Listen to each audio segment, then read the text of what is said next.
The Memphis Grizzlies pulled off an unexpected trade yesterday, trading Desmond Bain to the Orlando Magic. Now, many people are asking what's going to be next for Morant and Jaren Jackson Jr. Could they be looking to move on from them? Well, if a certain outlet is to be believed, we do have the answer on if they're going to be looking for that. That comes from Tim Bontemps. We're going to talk about that, plus the rumors around the Rockets' still pursuit of Kevin Durant, and we're going to talk a little bit about the finals game tonight. We're going to get to all that and more right after this.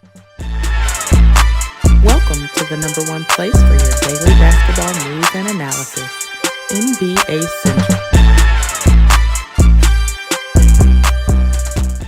What's going on, basketball fans? Welcome to another episode of NBA Central, your number one spot for everything basketball related. I'm the host, Hayes, but more importantly, you guys can follow the channel at NBA Central Pod on every social media platform we happen to be on. With that said, let's go and get into this content for today. So, after the Desmond Bain trade went down yesterday, a lot of people had questions on if the Memphis Grizzlies were now going to be looking to go full rebuild. Were they going to be trying to stack assets and things like that? Well, according to Tim Bontemps, may not be the case. He says this, but more star trades are not expected.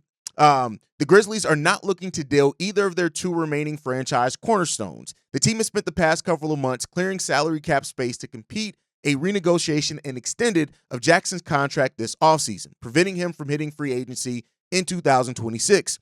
The belief is that an extension will get done, sources said, but the Bain trade gives Memphis an avenue to give Jackson more on the deal and lock him in long term.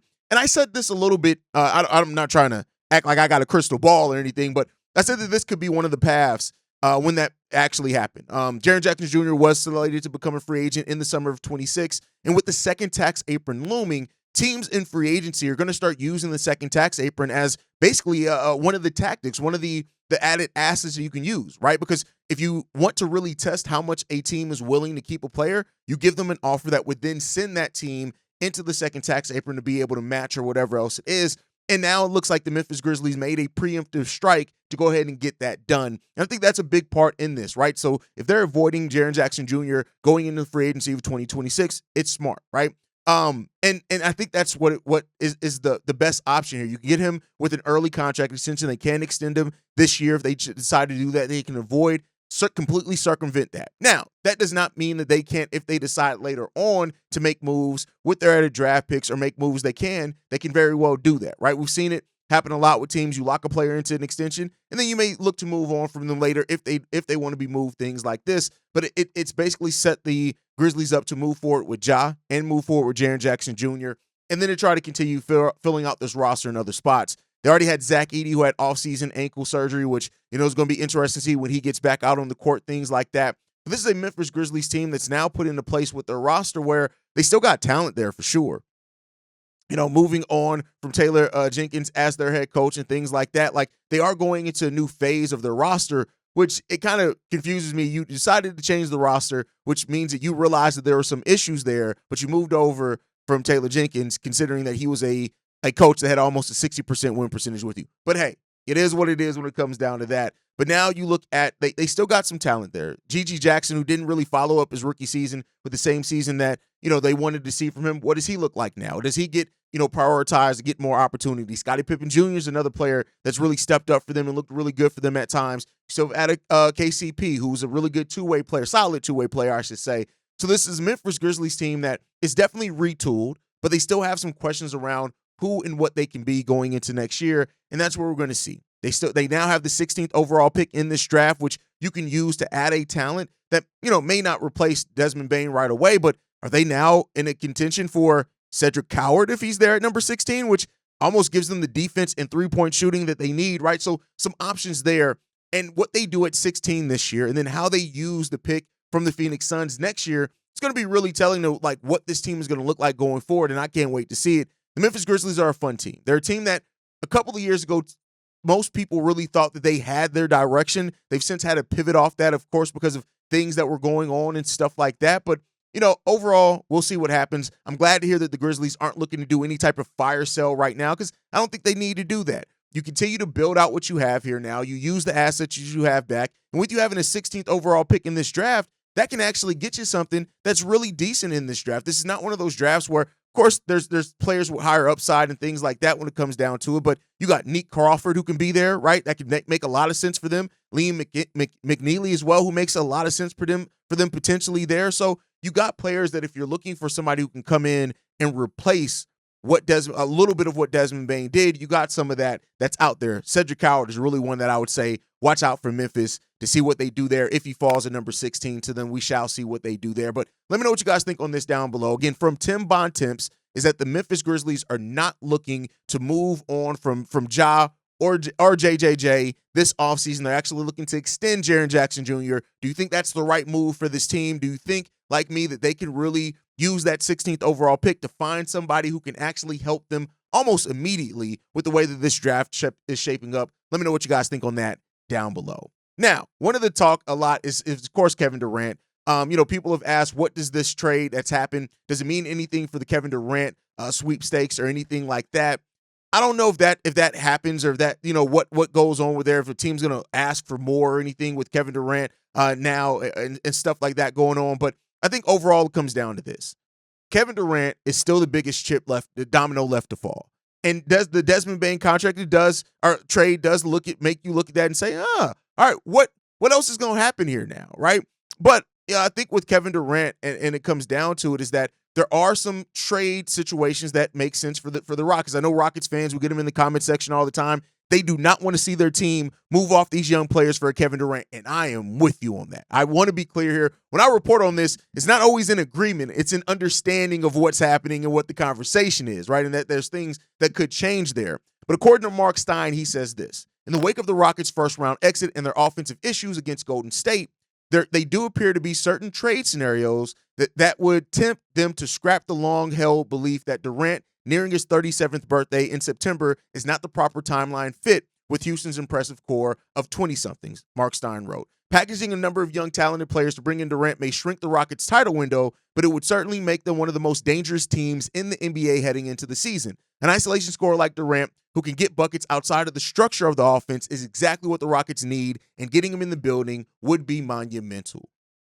Look, I get it. I want to be clear there. I get so much why the talk around Kevin Durant to the Rockets, could happen, why it makes some sense for some people, and it could very well be what happens. I want to be clear. I do think that there is a possibility that could be what happens. I think that the Spurs and the Rockets, for example, should both hold on to their young cores, and that's just my thing in it. But we have heard that the Suns, who do want a center back in any Kevin Durant trade, have a huge interest in Jabari Smith if that's going to be done. And so if you can get off of that, Jabari Smith, a player that I do like, I think he's really good when it comes down to it. I think he's not even begun to scratch what he can turn into as an NBA player, but that's exactly why the Phoenix Suns would want him back in any type of move for Kevin Durant.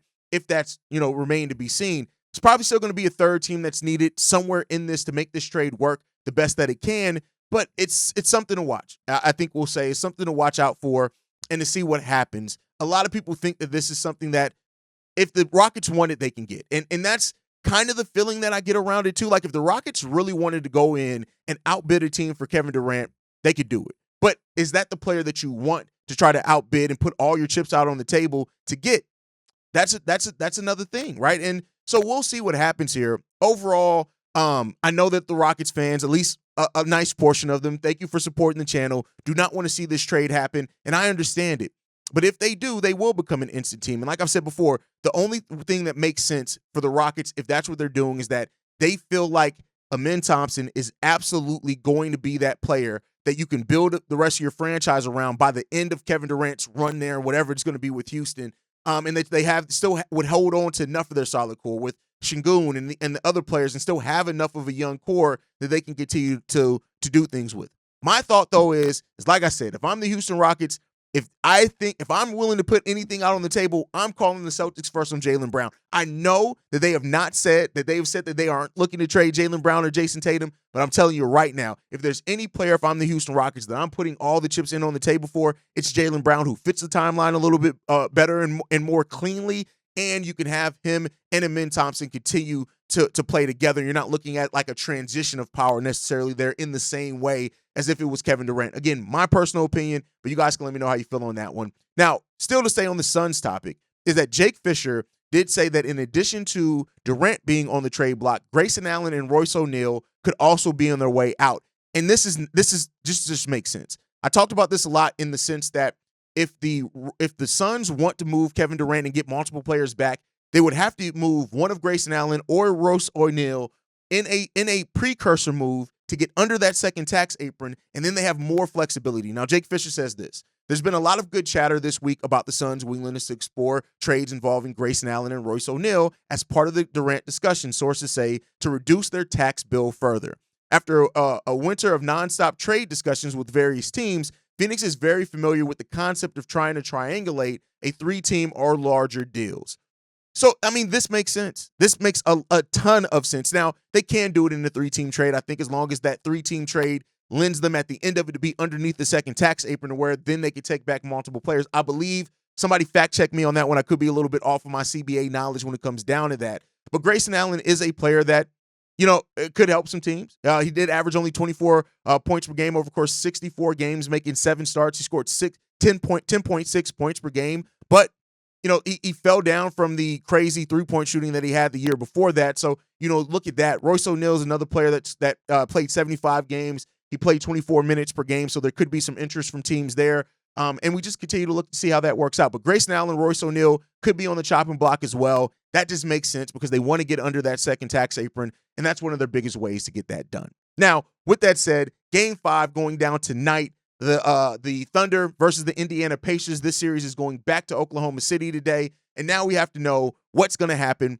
with Game 5. And I want to talk about some of the things that the Pacers need to do to have a chance to win this game, right? Because you do not, in my opinion, you don't want to let the Thunder win back-to-back games on you, because if they get that momentum, it could be all be done at that point. They have to focus on their defense. This team has to play that defense that we saw earlier. You got to keep players out of foul trouble. You got to have that really strong perimeter defense.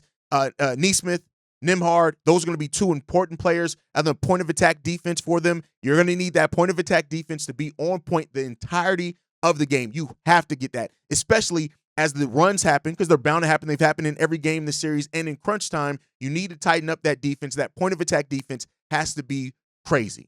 Ben Mathurin has to be better. Overall, the Pacers also need better bench production in this game. You have to have better bench production. If you don't get that, it's going to be tough. It's going to be very tough for you. Now you've basically forced them to go back to their double big lineup. Isaiah Hartenstein's back in the starting lineup, at least last game. If that continues this game, you have no size coming off the bench really for that Thunder team. You got to be prepared for that. The bench has to score better in this game. And Rick Carlisle, he may tighten the rotations to get that done. You may see it, but you need TJ McConnell for the energy. You need Ben Mathurin to play better. You need that better bench production in this game if you want to have a chance to beat the Oklahoma City Thunder. And then overall, better shot selection. You got to take better shots. You got to hit it at a better rate. And if you do, you have a chance to win this game. We'll see. This has been an extremely fun playoff series. We know we're getting at least 6 games. I would, at this point, just go 7.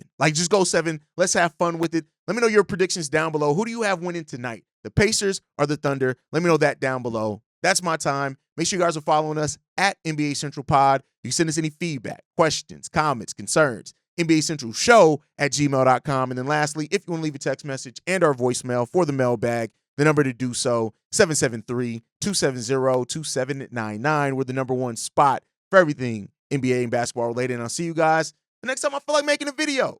Probably tomorrow. Peace, y'all. This has been a presentation of the Break Media.